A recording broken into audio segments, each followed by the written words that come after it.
Olá pessoal, sejam todos bem-vindos a mais um vídeo tutorial. Vamos aprender a colocar as transições entre um vídeo de um vídeo para o outro aqui no Clipchamp.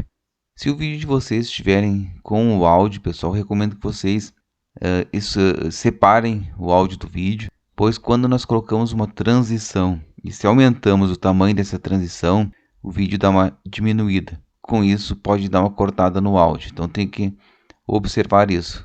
Se separar o áudio, vai precisar preencher depois alguma parte que vai faltar, faz parte da edição. Pessoal, se eu clicar aqui não me aparece a transição lá, olha. Se eu clicar aqui aparece, porém não carrega aqui. Então eu preciso aqui no meio, olha, adicionar transição, que aí vai carregar as transições ali. E nós vamos selecionar uma transição aqui, olha. Vamos colocar, por exemplo, essa daqui. Vou clicar aqui em cima. Aqui nós vamos, olha, vocês podem ver que só no que eu cliquei aqui já diminuiu aqui, olha, já diminuiu o vídeo. Se eu aumentar, olha, prestem atenção, ó, vai diminuir mais ainda, olha.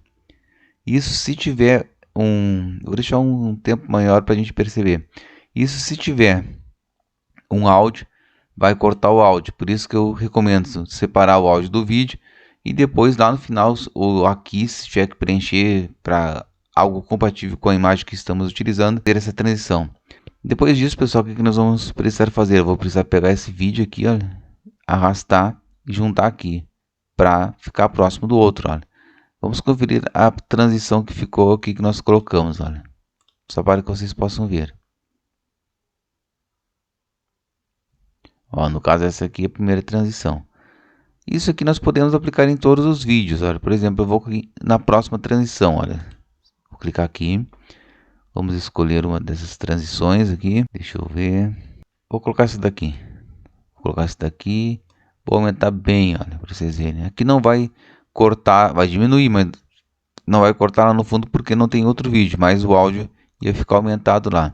Olha, podem conferir, olha. Viu? As transições dão um efeito bem legal para os nossos vídeos. Porém, aqui nesse Clipchamp, em outros editores acontece isso também. Quando a gente coloca uma transição de um vídeo para o outro, ele dá uma cortada. Se ficar muito grande aqui, teria que ser bem mínima para não cortar o áudio. Se o áudio estiver junto com o vídeo. O bom é separar, pessoal, se for colocar uma transição maior. Aí, se faltasse em algum lugar, eu ia ter que colocar mais uma parte aqui compatível, certo? Então, dessa forma, aplicamos e configuramos as transições aqui no Clipchamp de forma bem simples. Este é mais um vídeo. Espero que possa ter ajudado e até mais.